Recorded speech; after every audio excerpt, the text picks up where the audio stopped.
हम इस वीडियो में पढ़ेंगे विद्युत धारा का तापीय प्रभाव का क्या कारण होता है। पिछले वीडियो में हम पढ़ चुके हैं कि जब किसी चालक में से धारा प्रवाहित होती है तो उस चालक का ताप बढ़ जाता है, उसको हम कहते तापीय प्रभाव कहते थे। लेकिन उसका ताप बढ़ क्यों जाता है, इसका कारण हम इस वीडियो में पढ़ेंगे। विद्युत धारा प्रवाह के कारण किसी चालक के ताप में वृद्धि की घटना को विद्युत धारा का तापीय प्रभाव कहते हैं।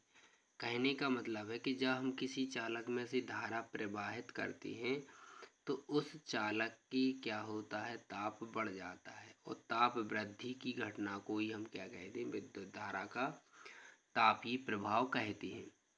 जब किसी चालक में इलेक्ट्रॉन गति करते हैं तो ये चालक में उपस्थित परमाणु से बार बार टकराते हैं। यानी कि जब हम क्या है, धारा प्रवाहित करते हैं तो धारा तभी प्रवाहित जब होती है, इलेक्ट्रॉनों का प्रवाह होता है। तो ये इलेक्ट्रॉन क्या होते हैं, परमाणुओं से टकराते हैं, और इस प्रक्रिया में गतिशील इलेक्ट्रॉन अपनी गतिज ऊर्जा का कुछ भाग परमाणुओं को स्थानांतरित कर देते हैं। तो इलेक्ट्रॉन क्या दे देते हैं, कुछ ऊर्जा अपनी परमाणुओं को दे देती है, और इस ऊर्जा स्थानांतरण से चालक परमाणुओं की गतिज ऊर्जा बढ़ जाती है, और जो ऊर्जा परमाणुओं को प्राप्त होती है उससे वह अपनी गतिज ऊर्जा को बढ़ा देती है, जिससे संपूर्ण चालक का ताप क्या होता है, बढ़ जाता है। अर्थात विद्युत धारा के प्रवाह से पदार्थों में ऊष्मा उत्पन्न होती है, यानी टेम्परेचर बढ़ जाता है। अब यहाँ पर हम देखेंगे कि चालक में उत्पन्न ऊष्मा की माप। माना किसी चालक का प्रतिरोध R ओम है, इसके सिरों के बीच विभवांतर V वोल्ट है। यदि चालक में I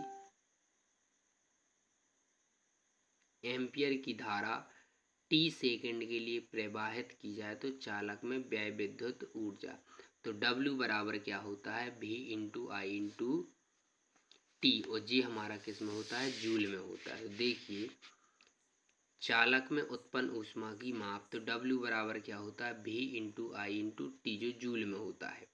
अब यदि हम इसको क्या करें, कैलोरी में परिवर्तित करना चाहें तो क्या होता है कि एक कैलोरी में कितने इतने जूल होते हैं।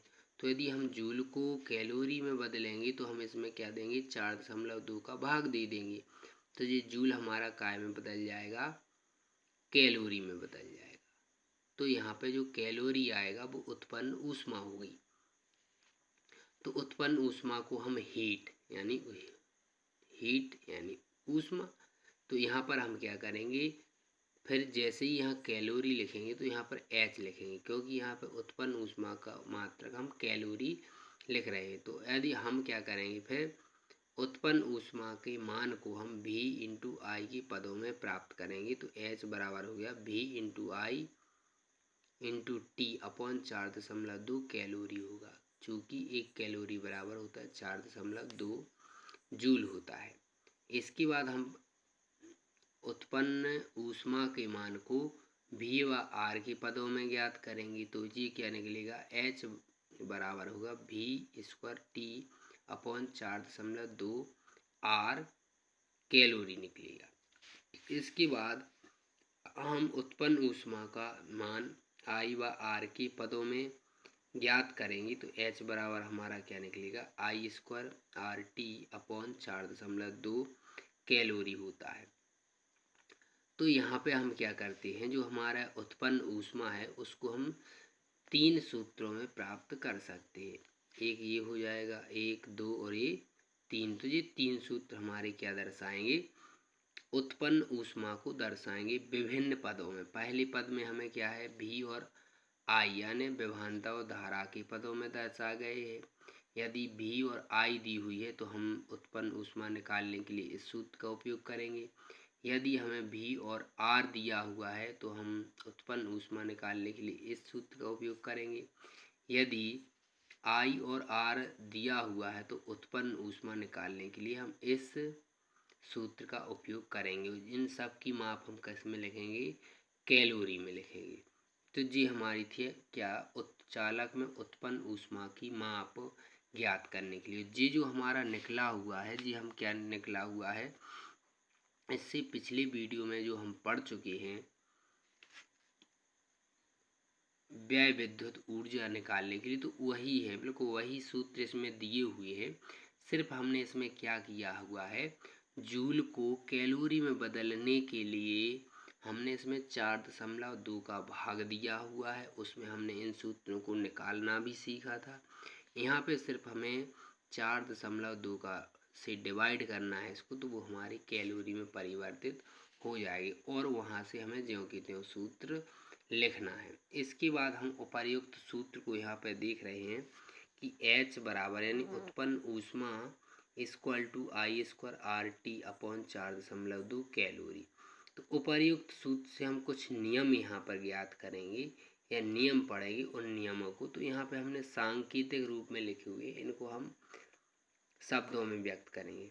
तो यहाँ पे उत्पन्न ऊष्मा धारा के वर्ग के अनुक्रमानुपाती होती है यदि R व T स्थिर हो, यानी R और T का यदि मान ना बढ़ाया जाए तो हमारी उत्पन्न ऊष्मा धारा के वर्ग के अनुक्रमानुपाती होती है। यदि धारा का मान बढ़ाते जाएं तो ऊष्मा का भी मान बढ़ता जाएगा यदि R और T के मान में किसी प्रकार का परिवर्तन ना किया जाए। अगला है H अनुक्रमानुपाती R।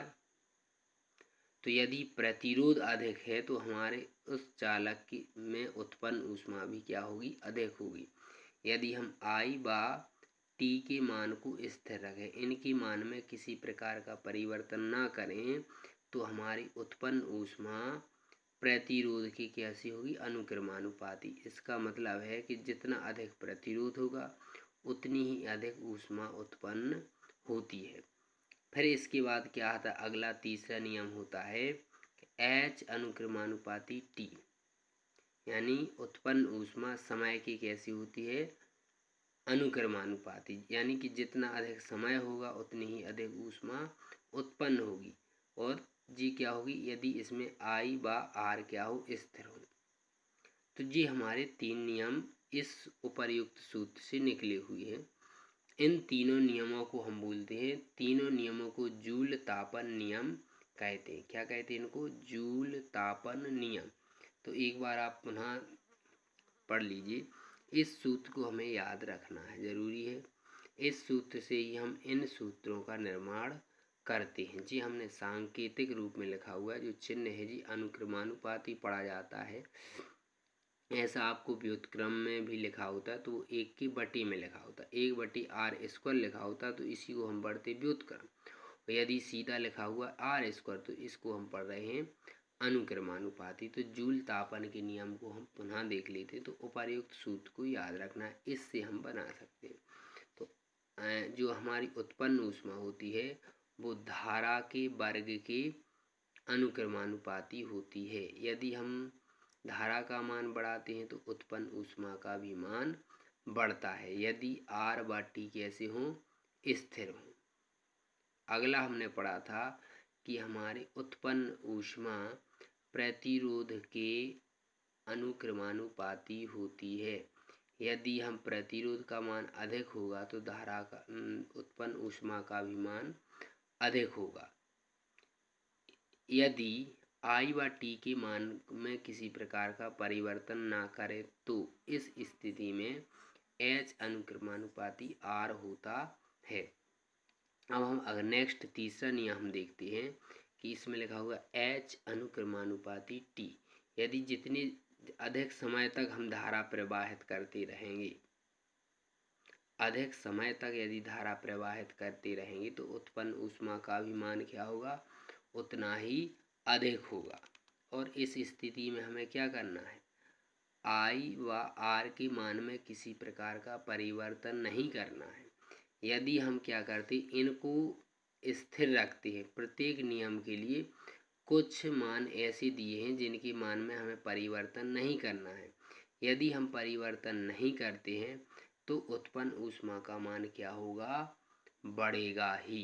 यदि हम इनके मान में परिवर्तन करते हैं जो स्थिर दिए गए हैं तो फिर उत्पन्न ऊष्मा का मान क्या है, बढ़ेगा नहीं, घट भी सकता है। इसलिए हम क्या है, इनके मान को बिल्कुल स्थिर रखना है और फिर हमारी जो उत्पन्न ऊष्मा होगी वो क्या हो जाएगी, अनुक्रमानुपाती रहेगी। इसका मतलब उसका मान बढ़ेगा, उत्पन्न ऊष्मा।